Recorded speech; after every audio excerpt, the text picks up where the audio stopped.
Haleluya. Apa kabar teman-teman?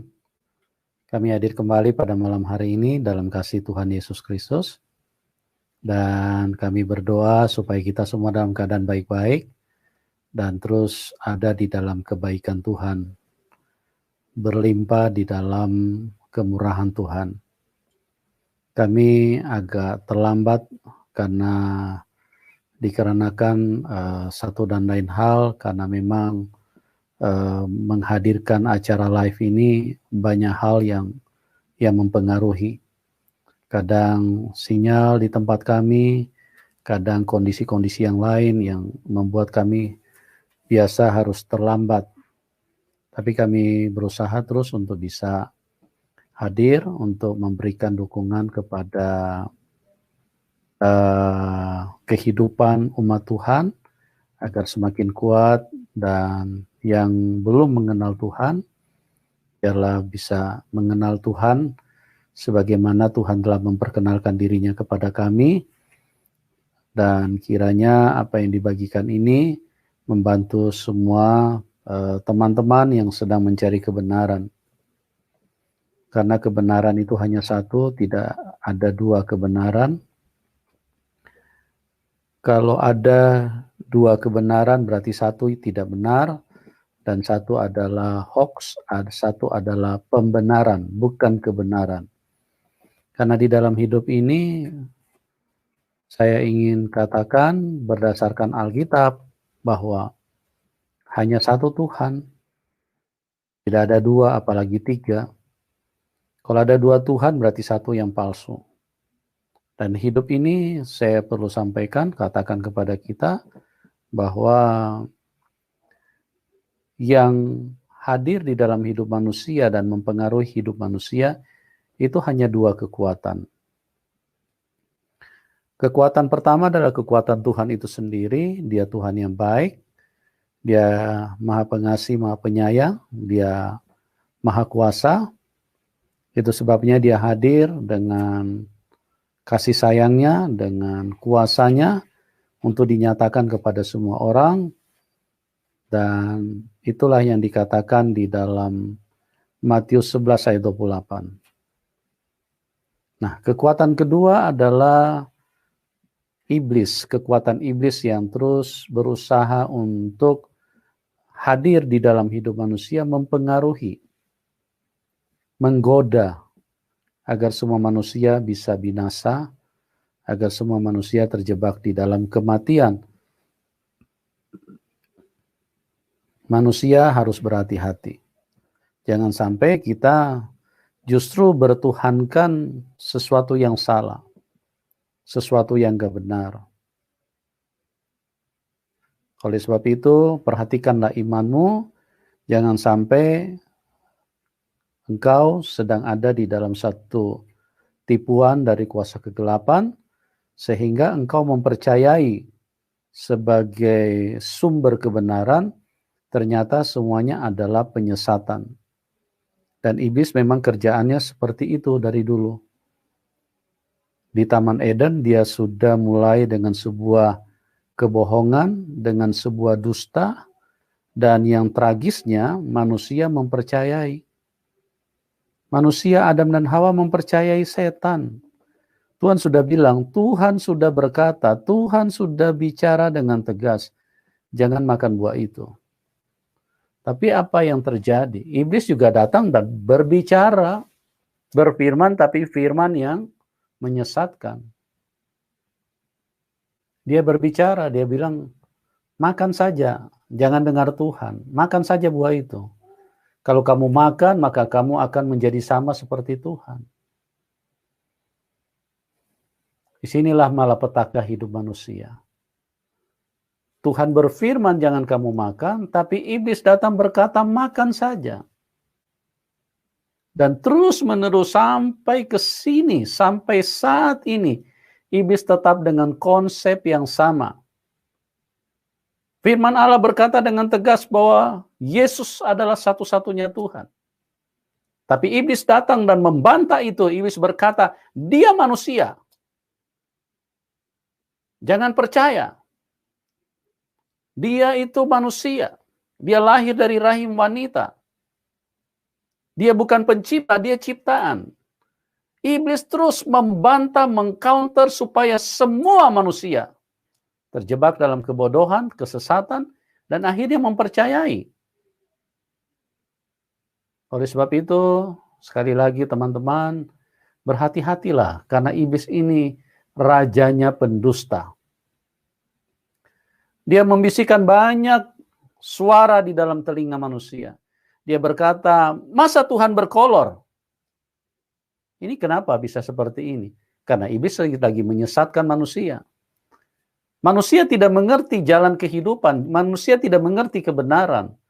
Padahal dengan tegas dikatakan bahwa manusia pada mulanya jatuh di dalam dosa. Hal yang pertama dialami adalah manusia telanjang. Ya, jelas ya? Kenapa Tuhan berkolor? Ya karena harus membayar ketelanjangan manusia itu sendiri. Kenapa Tuhan lahir dari rahim wanita? Ya kalau Tuhan tidak lahir dari rahim wanita, maka otak manusia bisa pecah. Tiba-tiba Tuhan turun dalam keadaan rupa sebagai Allah, sebagai Elohim. Apa tidak hancur dunia ini berkeping-keping? Apa tidak mati semua manusia kalau Tuhan datang dalam keadaannya dia datang sebagai Allah, sebagai Elohim? Tapi kita perhatikan bahwa yang menebus dosa itu adalah harus manusia. Makanya Tuhan Yesus harus menjadi manusia. Dan karena kalau dia datang sebagai manusia, ya dia harus lahir dari rahim wanita. Itu. Jadi jangan mau dibodohi dengan setan, teman-teman. Sehingga banyak orang selalu ditipu. Ya, dia mati di palang salib. Dan sebagainya, dan sebagainya, dan sebagainya. Itu bisikan setan semua. Marilah kita kenal, marilah kita mencari kebenaran, marilah kita memahami sesungguhnya kebenaran itu. Jangan mau dibodohin setan, karena setan ini penipu. Dari sehari ke sehari, dari sehari ke sehari, sampai hari ini, setan itu tetap sama membodohi, menipu manusia. Dan dia hanya, kerjaan menipunya sebetulnya sangat sederhana. Dia membantah kebenaran itu sendiri. Penebusan itu harus ada. Penebusan itu manusia harus ditelanjangi. Penebusan itu Tuhan harus turun ke dalam dunia. Ya, tapi setan berkata, ya masa Tuhan berkolor? Masa Tuhan harus datang sebagai manusia? Nah inilah, ya artinya kalau Anda terus mau menerus dibodohi sama setan, ya jangan salahkan Tuhan. Ya, itu risiko Anda sendiri. Tapi sebagai hamba Tuhan, saya terus berusaha sedapat mungkin saya menyampaikan apa yang sebenarnya. Walaupun saudara mungkin agak menghina, tidak apa-apa. Karena risiko nanti akan ditanggung masing-masing. Sebentar lagi Anda mati, kalau Anda tidak di dalam Tuhan Yesus, Anda langsung diterkam setan. Dan pada malam hari ini, doa kami buat semuanya siapapun. Tuhan Yesus sumber kebaikan, Tuhan Yesus sumber pertolongan, kiranya mencerahi kita, menolong kita, dan memimpin kita kepada keselamatan. Pada malam hari ini, kita akan menghadirkan kembali narasumber untuk berbicara bagaimana kasih Tuhan yang telah mengubahkan kehidupannya. Lewat kajian-kajian tentang apa yang dia pelajari, narasumber pelajari di dalam Injil, dan tentang apa yang beliau pelajari di dalam kitab-kitab yang lain, beliau sampai kepada satu kesimpulan bahwa Tuhan Yesus adalah Tuhan yang benar, yang harus disembah oleh beliau, oleh narasumber. Nah, bagaimana kisah selengkapnya? Kita akan dengarkan sebuah kesaksian yang luar biasa yang akan memberkati kita. Kita sapa dulu narasumber kita, Bapak Juli Sulaiman. Selamat malam. Selamat Shalom. malam. Salam. Ya. Apa kabar, Pak? Kabar baik. Haleluya. Ya. Haleluya. Oke, terima kasih Pak Juli sudah hadir dan mau berbagi dengan teman-teman. Dan biarlah menjadi doa kita semua, apa yang Bapak sampaikan ini bisa menguatkan bagi orang-orang yang sudah ada di dalam Tuhan Yesus, dan bagi orang-orang yang belum percaya Tuhan, belum mengenal Tuhan, belum menerima Tuhan yang benar, doa kami semoga tercerahkan. Biarlah semuanya paling tidak mengenal, ya, Amin. paling tidak mengenal apa yang namanya kebenaran dan siapa Tuhan Yesus yang sesungguhnya. Oke Pak, terima kasih, dan waktu dan tempat saya serahkan kepada Bapak, mulai dari latar belakang dulu Pak. Ya. Bagaimana dulu Bapak dari daerah mana, terus bagaimana latar belakang Bapak bisa cerita kepada kami. Silakan Pak. Ya. Saya perkenalkan diri saya dulu. Saya dari Jakarta, atas nama saya Juli Sulaiman. Saya 9 keluarga, saya anak nomor 7, saya muslim dari kecil sampai saat ini. Itu yang mana sekolah saya juga sekolah agama di muslim, sampai SMP, sampai STM, dan sampai sekarang pun saya muslim. 3 bulan yang lalu saya belajar tentang Injil, yang mana ternyata Tuhan Yesus, Tuhan yang sebenarnya yang harus saya akui Dia sebagai Tuhan. Karena selama ini saya sholat, saya belajar ngaji, saya zikir, itu kayaknya kurang membahagiakan dalam hidup.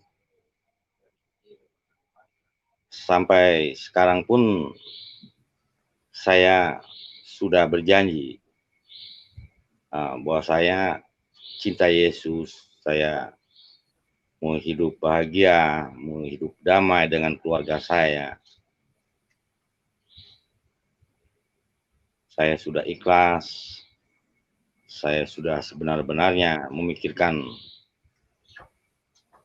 untuk menjadi masuk di agama ini. Kemana kemarin saya juga banyak mempelajari tentang Injil dengan teman-teman, tentang hukum-hukumnya. Ya, jadi saya sudah putuskan bahwa saya mau masuk Kristen ini, sudah saya pertimbangkan jauh-jauh, yang mana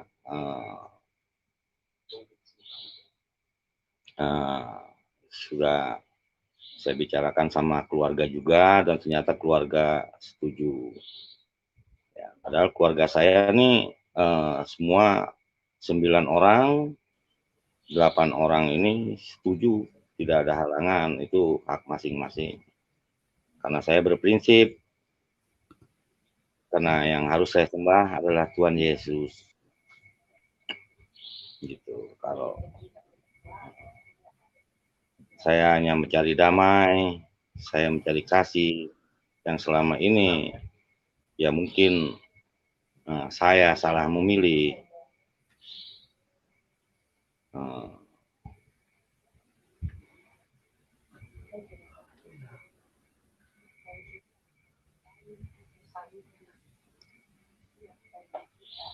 Jadi memang saya selalu bersolat, selalu berzikir, berdoa.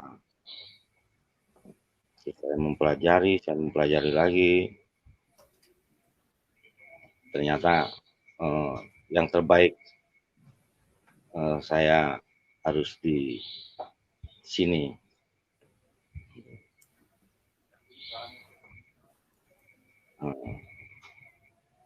Jadi saya udah bicara sama anak-anak saya, cucu saya, istri saya, dan mereka semua pengen masuk ke Kristen.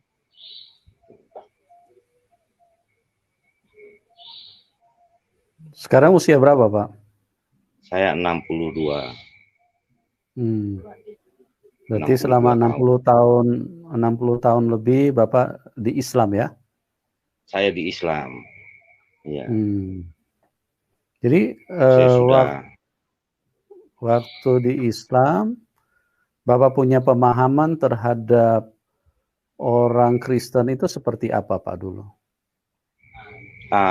jadi pemahamannya sangat jauh berbeda, Pak, dibandingkan kenyataan yang saya pelajarin. Gitu. Kalau di Muslim itu setahu saya kalau Kristen itu kafir. Ternyata saya kafir ini apa? Ternyata salah menilai itu. Ternyata yang saya pelajari ini yang sebenarnya Tuhan Yesus lah yang sebenar-benarnya, dialah Tuhan yang harus kita semua. Nah, berdasarkan apa, Pak, dikatakan Kristen itu kafir waktu Bapak masih di Muslim dulu? Karena dia menghalalkan semua makanan kayak semacam anjing, babi itu diharamkan. Kedua, dia mempunyai kepercayaan yang sangat berbeda di Islam.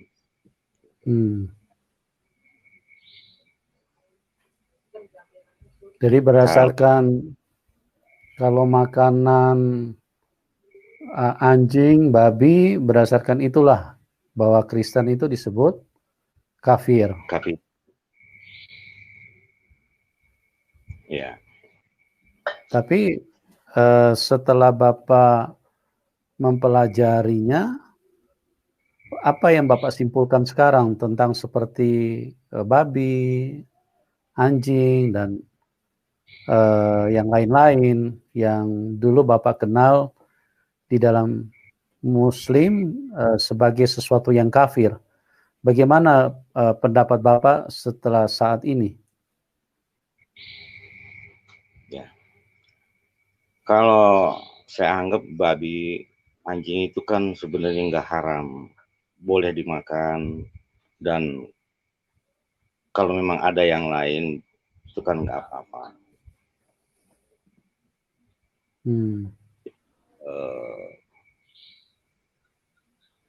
Kalau di Islam ini kan kita harus nurut apa kata perintahnya.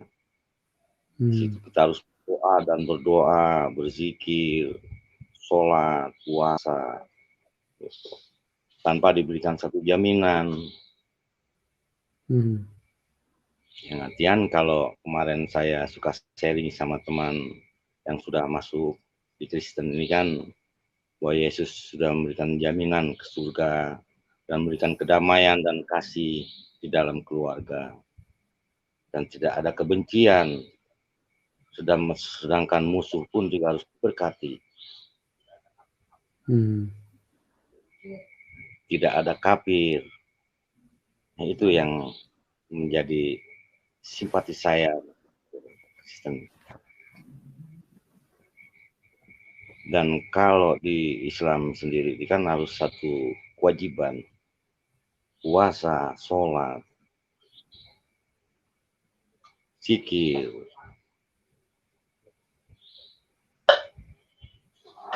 Bagaimana? Ya. Yang kemarin juga kan sebelumnya 3 bulan yang lalu saya sudah sharing sama teman-teman saya yang sudah masuk di Kristen, di Baptis.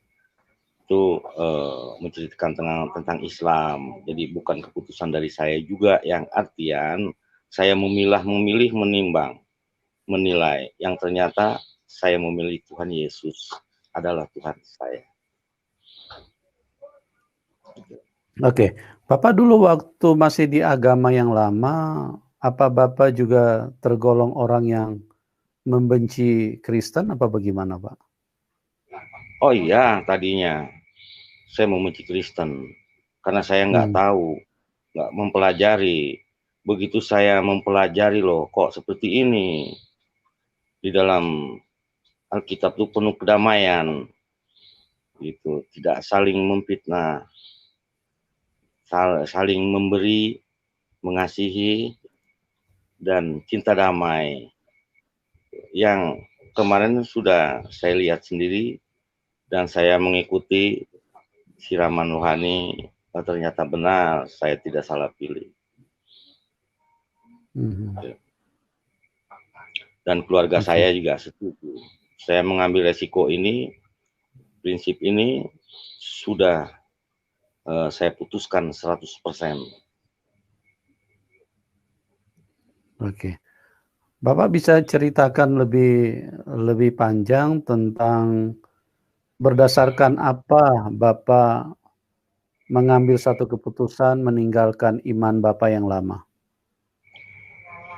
Berdasarkan cerita dan saya mempelajari juga tentang kasih Tuhan Yesus, yang mana saya berganti berdoa. Ternyata kok di sini ada kedamaian seperti itu.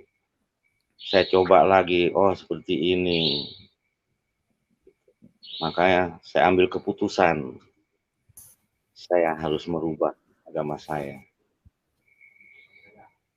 Jadi, apakah Bapak setelah mempercayai Tuhan Yesus, waktu berdoa, apakah ada jawabannya sehingga Bapak meyakini bahwa Tuhan Yesus adalah Tuhan? karena saya sering berdoa, puji Tuhan, tolonglah saya, mudahkanlah saya dalam usaha saya. Ternyata memang benar, mudahkan itu. Jadi, tolong berikanlah saya keputusan, mana yang harus saya pilih. Ternyata saya diberi keputusan untuk itu. Pilihlah aku adalah Tuhan. Berarti dengan kesimpulan waktu Bapak berdoa kepada Tuhan Yesus ada hasilnya, ada jawabannya begitu. Ada jawabannya. Ketenangan, kedamaian, kasih terhadap keluarga juga beda. Ya. Kalau kan Bapak di dalam iman yang dulu, Bapak kan juga berdoa. Kira-kira apa perbedaannya, Pak? Dengan berdoa di dalam iman yang dulu dengan iman yang percaya Tuhan Yesus. Apa perbedaannya? Bapak bisa cerita kepada kami. Iya, saya selalu berdoa dan berdoa, selalu mengikuti ajarannya. Puasa, sholat 5 waktu, berzikir, berdoa tanpa henti. Tapi yang selalu ada hanya kesusahan, kesulitan. Seperti itu. Sampai saya udah capek. Ternyata ada teman, sahabat saya, sharing tentang agama kita. Dia juga Muslim.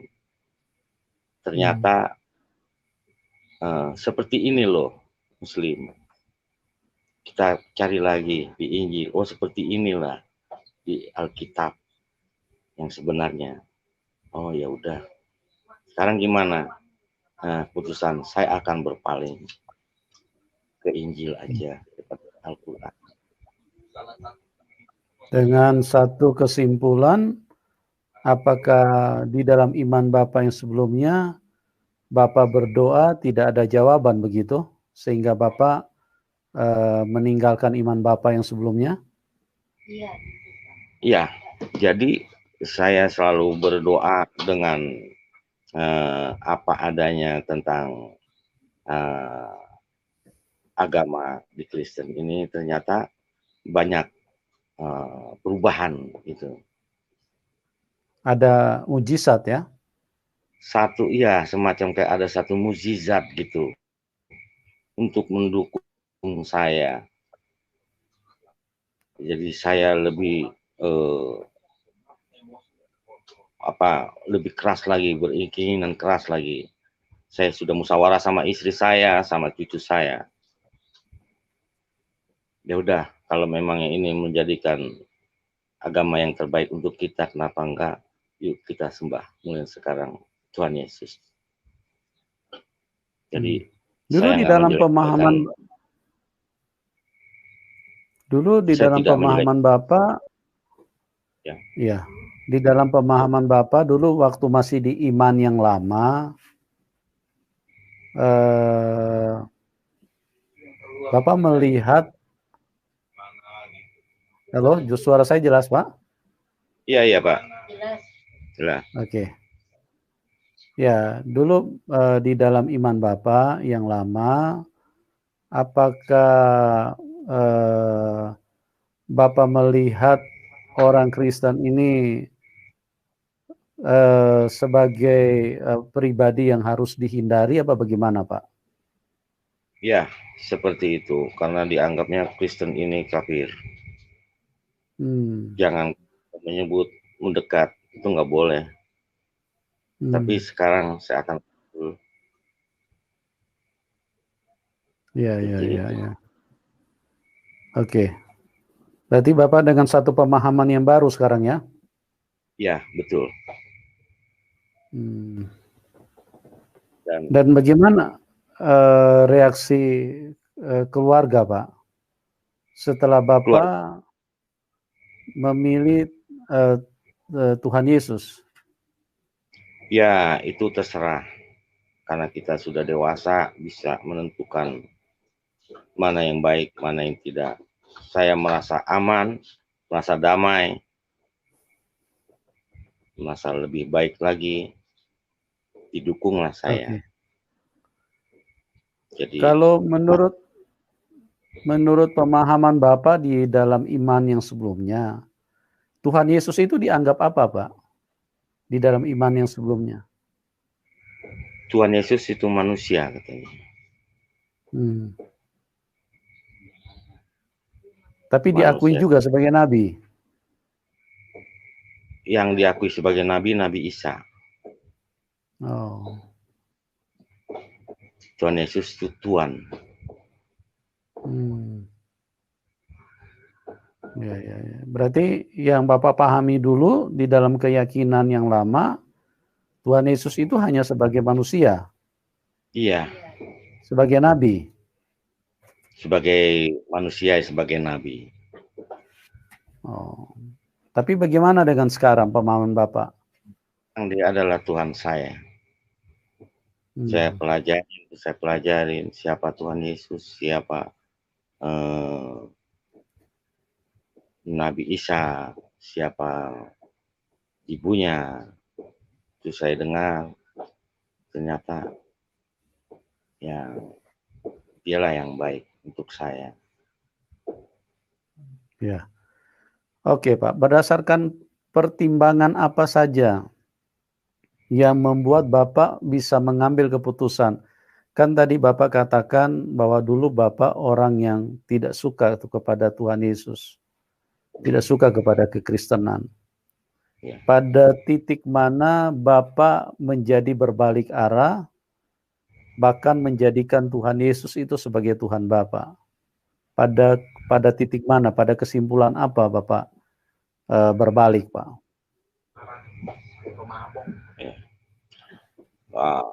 Waktu saya di Muslim kemarin itu, saya menjadi seorang emosional, yang temperamental, menghalalkan semua cara. Itu saya mengenal tentang Alkitab, itu penuh kedamaian dan kasih. Disinilah saya banyak berubah selama ini saya di Kristen. Saya sadar bahwa saya sudah di dunianya, udah bukan yang dunia yang kemarin lagi. Kalau masalah di Kristen ini, di Islam saya itu kan sama sekali nggak mempelajari waktu di Islam. Ternyata 3 bulan yang lalu saya pelajarin, loh kok beda. Seperti itu.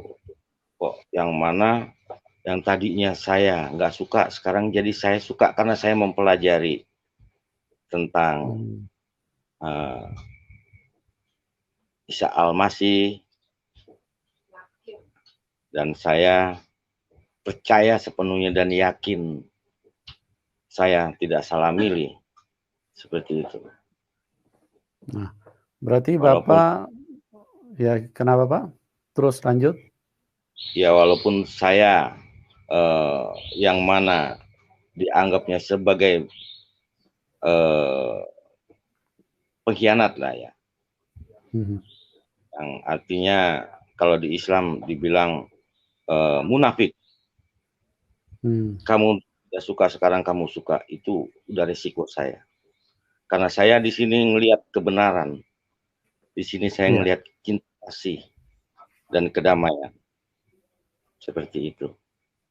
Bapak tidak takut dibilang kafir? Tidak takut. Saya sudah murni, saya sudah putuskan bahwa saya adalah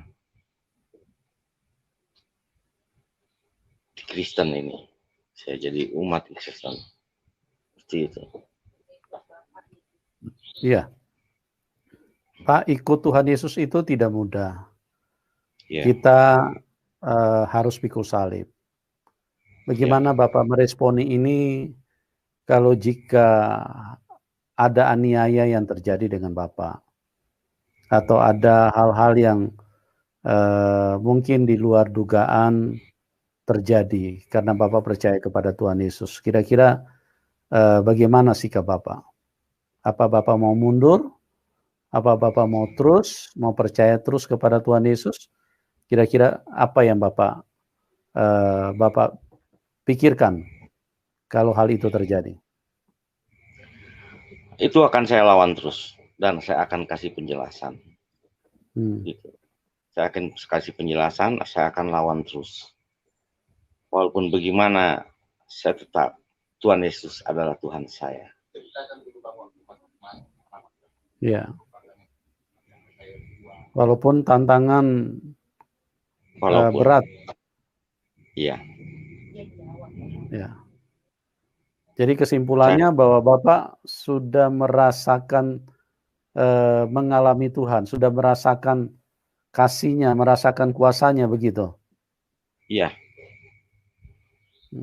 Saya sudah mulai berdoa atas nama yang ada di surga. Hati Roh Kudus bantu saya dalam usaha dan kesehatan. Jadi saya sudah. Ya. Kalau dulu Bapak kan juga di dalam iman sebelumnya kan Bapak juga berdoa. Kira-kira apa yang terjadi waktu Bapak di dalam iman sebelumnya saat Bapak berdoa meminta sesuatu yang Bapak inginkan? Apakah Bapak merasakan kuasanya, mujizatnya, atau seperti apa, Pak? Sama sekali nggak ada. Saya selalu berdoa, saya selalu mengikuti. Itu nggak ada sama sekali. Ya. Jadi saya menjadi pemarah, emosional tinggi. Seperti itu. Ternyata disinilah saya bisa punya kedamaian, ketenangan hidup. Bapak sampai memang merasakan bagaimana sehingga Bapak bisa mengatakan itu bahwa ada kedamaian? Apa hanya cerita di Alkitab atau memang Bapak rasakan di hati Bapak bahwa sekarang ada damai, tidak gampang emosi? Karena saya setiap hari berdoa. Dan saya merasakan sudah 3 bulan ini itu banyak sekali perubahan, banyak sekali mukjizat, banyak sekali kemudahan dalam usaha saya. Banyak sekali yang dirasakan sama keluarga saya juga. Jadi seringkali diberikan kemudahan di dalam usahanya. maka saya percaya dan percaya lagi.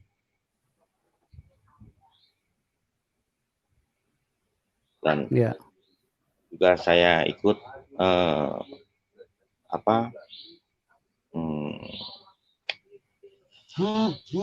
siraman rohani itu, saya ikut. Ya. Iya. Ya, seperti itu. Berarti dengan keyakinan penuh sekarang ya, Bapak sudah mantap ya, ikut Tuhan Yesus ya. Ya. Tidak ada pengaruh dari pendeta atau pengaruh dari siapapun. Itu dari diri saya sendiri. Tidak ada dorongan sama siapapun. Tidak ada dorongan dari siapapun, teman apa siapa. Karena diri saya sendiri, saya melihat dan menilai. Saya punya pilihan sendiri. Dengan konsekuensinya, apapun yang terjadi itu akan saya hadapin. Walaupun keluarga setuju atau tidak, itu terserah. Kiai saya pun yang mengislamkan saya, yang saya sering minta syariat ya, itu terserah. Memang saya sudah pengen melupakan agama saya. Seperti itu. Bapak pernah ketemu kiainya? Ya, saya selalu minta doanya. Saya selalu minta doanya. Dan ternyata ya nggak ada hasil. Dan kalau memang kiai saya mau mengatakan apa mas saya, silakan, saya siap. Karena saya mencintai Tuhan Yesus, yang mana saya tahu dan saya baca di Alkitab yang sebenarnya. Setelah Bapak percaya Tuhan Yesus, apa Bapak pernah ketemu kiainya, apa gimana Pak? Belum ya. Belum. Ya. Hanya sebagian orang aja saya masuk di Kristen. Saya bicara tegas, iya memang saya pindah agama. Walaupun dari saya keluarga fanatik. Cuma saya yang agamanya Kristen. Sefanatik apa Bapak dulu di dalam iman Bapak yang dulu? Kalau kita bicara suku, kalau bapak saya dan ibu saya orang Madura. Benar dengan agama lain. Itu. Tapi punya prinsip lain. Karena sangat mungkin kental mereka dengan karena mereka nggak tahu. Kalau saya kan sudah mempelajari, sudah memahami tentang Injil dari teman-teman. Dan perbedaannya sangat amat jauh. Dan saya merasakan mukjizat kedamaiannya. Seperti itu. Ya. Sangat kental dengan nuansa keagamaan ya Pak ya. Kalau dari orang tua ya. Dari orang tua. Apakah orang tua masih ada sekarang? Apa sudah meninggal? Tinggal keluarga aja, kakak, adik. Semua 9 bersaudara. Semua 9 bersaudara. Ya. Berarti dari 9 bersaudara cuma Bapak yang memilih ikut Tuhan Yesus? Iya.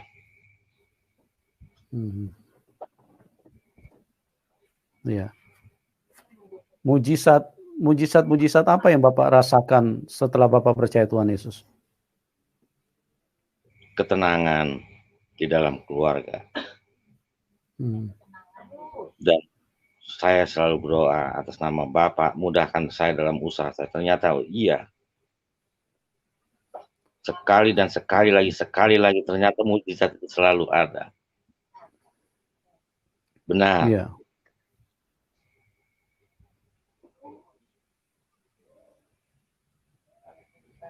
Oke.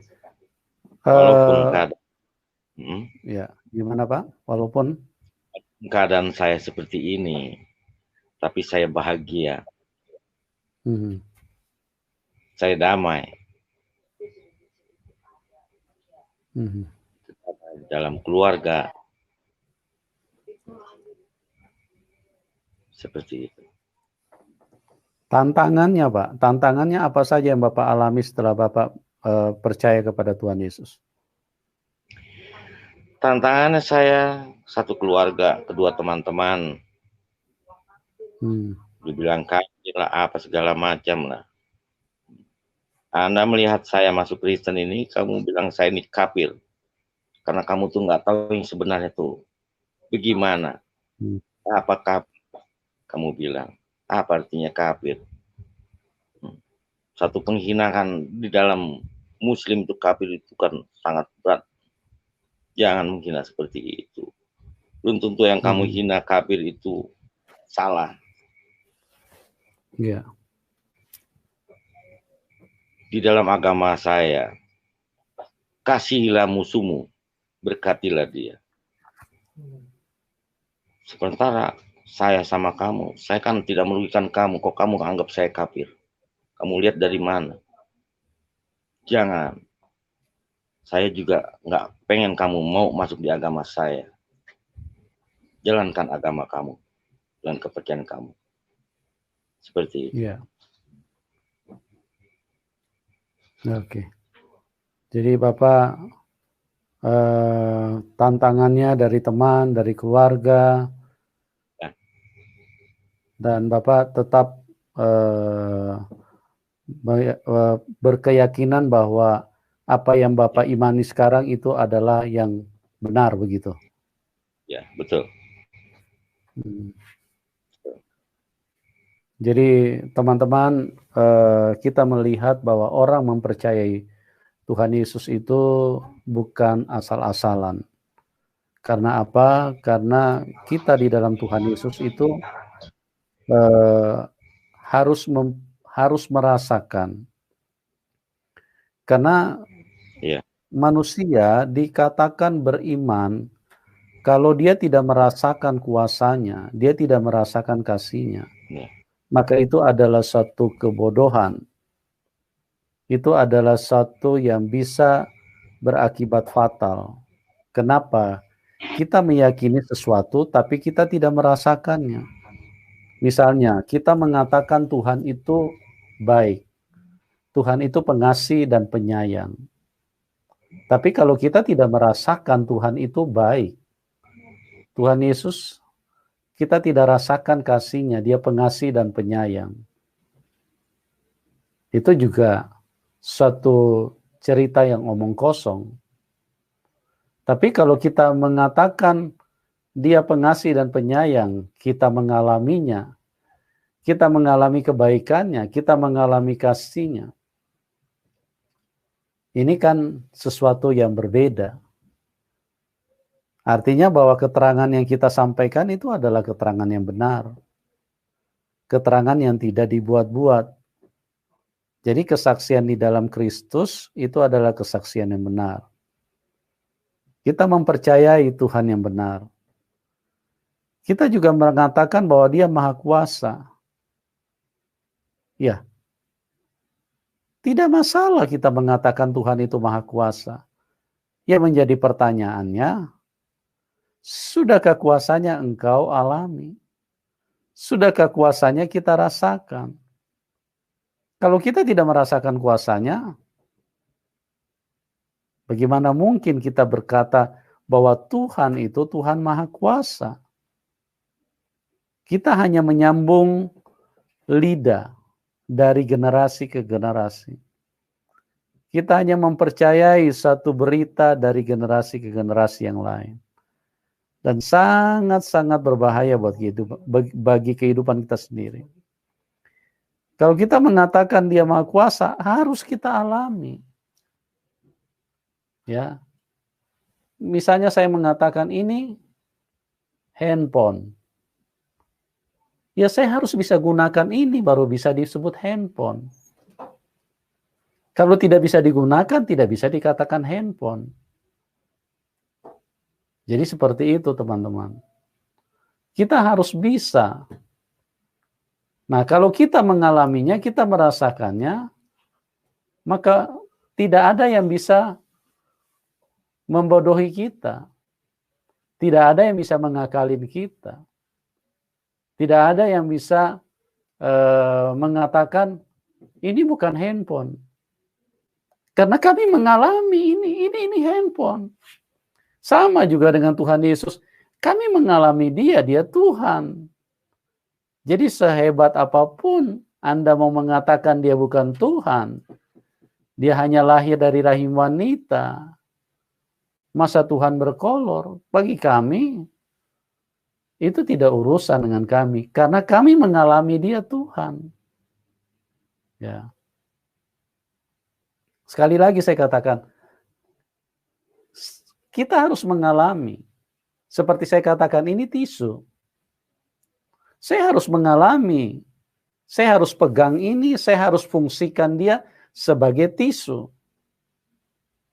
Jadi kalau saya sudah merasakan ini tisu, orang lain dimanapun, seluruh dunia pun mengatakan ini bukan tisu, saya tidak percaya. Itu. Tapi kalau saya tidak mengalami, maka sayalah orang yang berbohong. Saya tidak merasakan, saya tidak menyaksikan, saya tidak mengalami, tapi saya bilang ini tisu. Sama dengan Tuhan Yesus, kalau kita tidak merasakan, bagaimana kita bisa bilang dia Tuhan? Harusnya dialami gitu loh teman-teman. Baru itu pernyataan kita, pernyataan yang akurat. Jadi kita tidak asal bicara, kita tidak asal bersaksi, kita tidak membodohi diri kita sendiri, kita tidak membodohi orang lain, kita tidak berbohong kepada Tuhan, tapi kita sedang menceritakan kebenaran. Oke, ini Pak Juli sudah tersambung kembali. Ya, Pak Juli, Ya, bisa Pak. dengar suara saya? Bisa. Tadi sempat terputus. Bisa dengar? Ya. Dengar. Halo, Pak Juli? Iya, bisa dengar. Bisa dengar? Iya. Oke.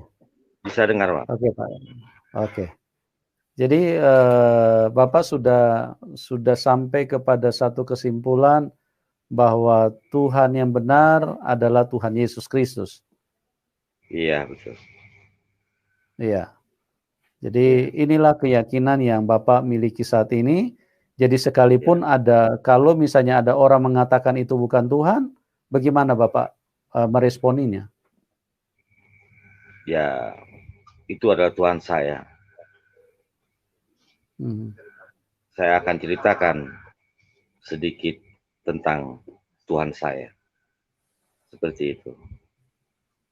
Bagaimana kalau misalnya ada orang mengatakan, masa Tuhan berkolor? Bagaimana Bapak menjawab itu? Kalau Tuhan berkolor itu kan hanya mencontohkan. Kita juga semua juga kan dari telanjang. Dia hanya mencontohkan, Tuhan itu selalu mencontohkan Tuhan Yesus. Dia disiksa. Itu hanya mencontohkan. Menebus dosanya. Iya. Luar biasa ya. Ya. Jadi ceritanya istri juga sudah percaya Tuhan Yesus? Percaya juga Tuhan Yesus. Kita siap hari berdoa. Iya. Berarti semua kegiatan-kegiatan di dalam iman sebelumnya sudah ditinggalkan, Pak? Sudah saya tinggalkan semua. Saya udah lupakan semua. Iya.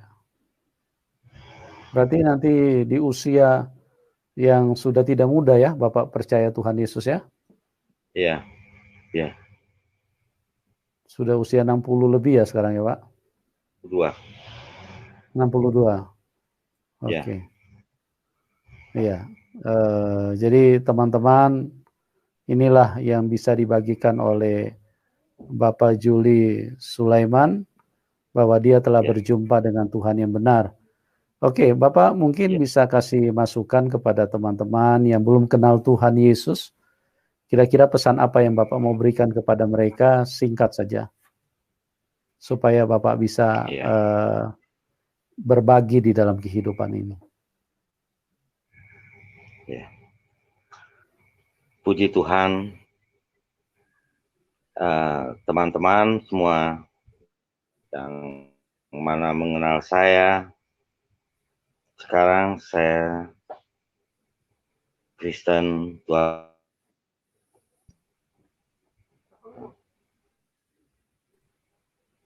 yang mana yang saya pelajari tentang Alkitab, Ya,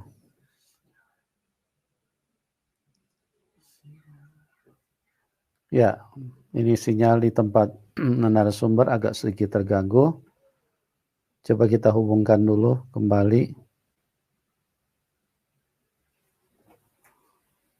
Ya, memang dari tadi agak kurang ini ya, kurang mendukung sinyalnya.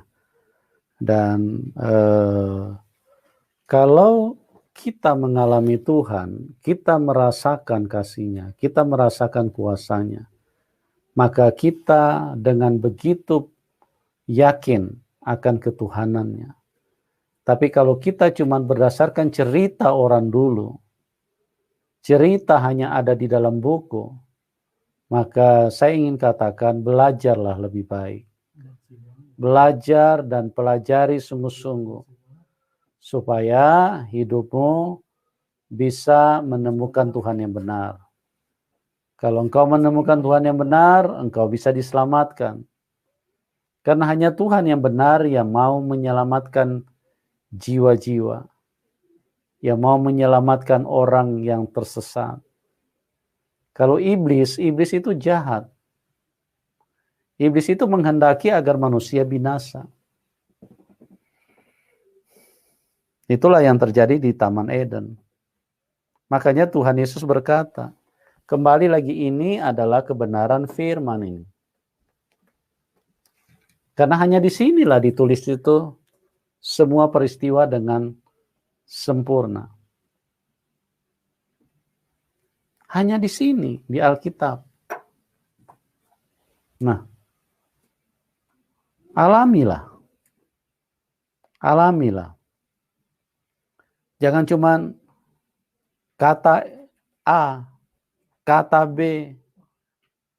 Sementara Anda tidak pernah mengalami, Anda tidak pernah merasakan kuasanya.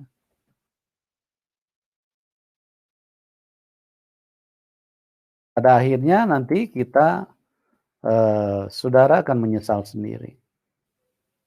Tuhan yang benar adalah Tuhan yang bisa dirasakan kasih-Nya. Tuhan yang benar adalah Tuhan yang bisa dirasakan kuasa-Nya. Tuhan yang benar adalah Tuhan yang bisa dimengerti dari pengajarannya. Karena pengajaran yang Tuhan yang benar adalah kasih. Sedangkan iblis ingin membunuh manusia. Iblis ini adalah selalu jahat sekali. Otaknya iblis itu hanya ingin membunuh manusia. Iblis itu selalu menghalalkan darahnya manusia. Siapapun. Gampang sekali mengenal Tuhan yang benar. Tapi kalau kita terjebak, akhirnya nanti kita malah justru dibodohin setan. Kita mengira kita berharap kepada Tuhan, ternyata bukan Tuhan.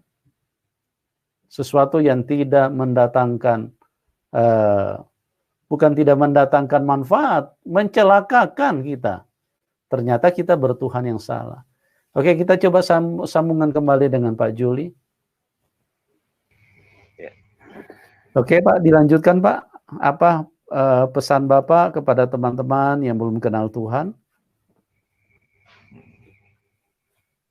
ya. Jadi salam saya kepada teman, saudara sahabat saya sekarang sudah di Kristen, ya, bahwa saya sudah mempunyai Tuhan Yesus, saya sudah punya kepercayaan yang benar-benar telah membahagiakan saya, yang penuh damai dan kasih yang menjamin saya ke surga. Seperti itu. Oke. Terima kasih Pak Yuli. Ya. Pak Juli Sulaiman. Anda telah menemukan Tuhan yang mengasihi hidup manusia, yang mengasihi Pak Juli, yang menyelamatkan, yang dapat membawa kita ke surga, karena hanya Tuhan yang benarlah yang bisa membawa kita ke surga. Oleh sebab itu doa kami, Bapak tetap semangat, tetap teguh di dalam mengikuti Tuhan, karena mengikut Tuhan Yesus itu tidak mudah, karena Tuhan Yesus membawa doktrin dari surga, sementara dunia ini dipenuhi dengan konsep kegelapan, dipenuhi dengan ajaran-ajaran yang menyesatkan, dan itu kita tidak usah heran, Alkitab sudah mencatat dari kitab Kejadian, dari manusia di Taman Eden, manusia sudah disesatkan oleh iblis. Doa kami buat Bapak dan juga bagi teman-teman yang diberkati, yang mau mendukung narasumber bisa ke layar deskripsi, di situ kami cantumkan nomor rekening beliau. Oke, doa kami juga buat semua teman-teman yang sudah bergabung di link ini. Tuhan Yesus sumber kebaikan memberkati kita semua, dan kita akan berjumpa di program selanjutnya, dan salam kemenangan buat kita semua.